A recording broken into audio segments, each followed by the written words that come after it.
Hi friends, welcome to cook to easy. ఈరోజు మనం చూడబోతున్న recipe chicken తన్ని కొలంబు అండి. గ్రేవీ అనేది కొంచెం పలుచగా ఉంటుంది, కానీ టేస్ట్ చాలా బాగుంటుంది అండి. మనం అమ్మమ్మ నానమ్మ ఈ మెథడ్తోని చేస్తారు. రండి ఎలా చేస్తామనేది చూస్తాం. అడుగు మందంగా ఉన్న ఒక కడాయి పెట్టేసండి. దాంట్లో 1 టీ స్పూన్ అంత జీలకర్ర, 1 టీ స్పూన్ అంత సోంబు, 2 టీ స్పూన్ అంత మనము ధనియాలు తీసుకున్నాము, 1 టీ స్పూన్ అంత మిరియాలు, దాల్చిన చెక్క, క్రాంబు, ఇవి అన్నిటినీ 1 టీ స్పూన్ అంత నూనె వేసి ఫ్రై చేసుకోవాలండి. ఇవి అన్నీ బాగా ఫ్రై అయిన తర్వాత మనం దీంట్లో ఉల్లిపాయలు ఇంకా కొన్ని సామాన్లు వేసి ఫ్రై చేయబోతున్నాము. ఇవి అన్నీ బాగా ఫ్రై అయిందండి. ఇప్పుడు మనము దీంట్లో అల్లము, వెల్లుల్లి, చిన్న ఉల్లిపాయలు ఇవి అన్నిటినీ యాడ్ చేస్తున్నామండి. అల్లం అనేది ఒక 2 ఇంచు తీసుకోండి, వెల్లుల్లి ఒక 10-15, చిన్న ఉల్లిపాయలు వచ్చి ఒక 200 గ్రామ్స్ కావాలండి. ఇవి అన్నిటినీ ఈ మసాలాతో పాటు వేసి బాగా మనం ఫ్రై చేసుకోవాలండి. మనం ఈ గ్రేవీ స్టార్ట్ చేయడానికి ముందు కొన్ని సామాన్ని నానబెట్టుకోవాలండి. అది ఏంటనేది చూస్తాం రండి.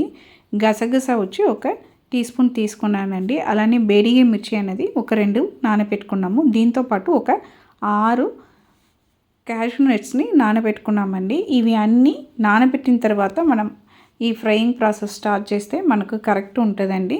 ఇప్పుడు మనకు ఆనియన్ అనేది లైట్గా ఫ్రై అయింది. ఇప్పుడు ఈ స్టేజ్లో మనం నానబెట్టి పెట్టుకున్న ఈ క్యాషు అలానే చిల్లీ ఇవి అన్నిటినీ దాంట్లో ఉన్న నీళ్ళతో సహా ఆనియన్లో వేసేయండి. ఇలా వేయడం వల్ల మనం వేసిన మసాలా, ఆనియన్ అలానే మిర్చి అన్నీ కలిసి మనకు కుక్ అవుతుందండి. ఇప్పుడు కుక్ అయిపోయింది. ఆరపెట్టేసి మనం మిక్సీకి వేసి మెత్తగా గ్రైండ్ చేసుకోవాలండి. ఈలోపు కడాయిలో అండి 1 టేబుల్ స్పూన్ అంత నూనె వేసాను. దీంట్లో స్టోన్ ఫ్లవర్ కొద్దిగా 2 ఎండుమిరపకాయ వేసానండి. ఇవి లైట్గా ఫ్రై చేసుకోండి. ఈ విధంగా ఫ్రై చేసిన తర్వాత అండి ఇక్కడ 1/2 కేజీ చికెన్ అనేది తీసుకున్నామండి. బోన్తో ఉన్నదైనా పర్వాలేదు, బోన్తో ఉన్నట్టు తీసుకున్నామంటే టేస్ట్ ఇంకా సూపర్ ఉంటుందండి. ఆయిల్లో వేసి మనం బాగా ఫ్రై చేసుకోవాలండి. ఈ విధంగా ఫ్రై చేస్తున్నప్పుడే చికెన్కి సరిపడా ఉప్పు అనేది కూడా వేసేసి ఫ్రై చేసుకోండి. చికెన్ ఎక్కువ ఫ్రై అవ్వాల్సిన అవసరం లేదండి. ఒక 2 to 3 మినిట్స్ ఫ్రై అయిందంటే చాలు. ఇప్పుడు ఈ స్టేజ్లో మసాలా అనేది యాడ్ చేసుకోవాలండి. 1/2 టీ స్పూన్ అంత పసుపు అండి. మనకు కారంకి తగినట్టు 1 టేబుల్ స్పూన్ అంత కారం వేస్తున్నాము. పసుపు, కారం ఇవి 2 చికెన్కి బాగా పడుతున్నట్టు మిక్స్ చేసుకోండి. ఈ విధంగా మిక్స్ చేసుకున్న తర్వాత అండి మనం గ్రైండ్ చేసి తీసుకున్న ఆ పేస్ట్ని యాడ్ చేయబోతున్నాము. ఈ స్టేజ్లో ఆ పేస్ట్ని కూడా యాడ్ చేసేసి మనం గ్రైండ్ చేసిన ఈ పేస్ట్ అనేది చికెన్కు బాగా పడుతున్నట్టు మనము కలుపుకోవాలండి. బాగా కలిపిన తర్వాత మనం చికెన్ అనేది ఈ మసాలాతో పాటు ఉడకడానికి కోసం నీళ్ళు అనేది వేయబోతున్నామండి. మనం 1/2 కేజీ చికెన్ అనేది తీసుకున్నాము. మనము 3 కప్పు వరకు నీళ్ళు అనేది వేయచ్చండి. నీళ్ళు వేసిన తర్వాత ఉప్పు ఒక్కసారి చెక్ చేసుకొని కావాలంటే ఉప్పు అనేది ఈ స్టేజ్లో యాడ్ చేయండి. ఇప్పుడు ఈ స్టేజ్లో అండి మనం దీంతో పాటు 1 టేబుల్ స్పూన్ అంత ధనియాల పౌడర్ అలానే మనం తినే కారంని బట్టి చికెన్ మసాలా పౌడర్ అనేది 1 టేబుల్ స్పూన్ నుంచి 1.5 టేబుల్ స్పూన్ వరకు యాడ్ చేసుకోవాలండి. యాడ్ చేసుకున్న మసాలా అన్నది మన గ్రేవీలో కలిసినట్టు బాగా కలిపేయండి.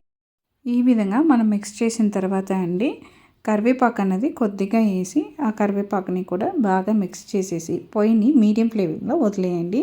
15 to 20 మినిట్స్ ఇది బాగా మనకు ఉడకాలండి. అప్పుడు మనం వేసిన ఈ 3 కప్స్ వాటర్ అనేది 2 కప్స్కు తగ్గుతుంది. ఆ సమయం వరకు మనం దీన్ని మీడియం ఫ్లేమ్లో పెట్టి కుక్ చేసుకోవాలండి. కావాలంటే మూత పెట్టేను కుక్ చేసుకోవచ్చు. మనం వేసిన మసాలా అన్ని ఫ్లేవర్స్ చికెన్లో దిగాలండి. సేమ్ టైంలో మనకు ఈ చారు అన్నది కూడా చాలా టేస్టీగా కుదురుతుందండి. చూడండి, 20 మినిట్స్ తర్వాత చూస్తే మనకు ఇక్కడ చికెన్ గ్రేవీ అనేది సూపర్గా రెడీ అయిపోయింది.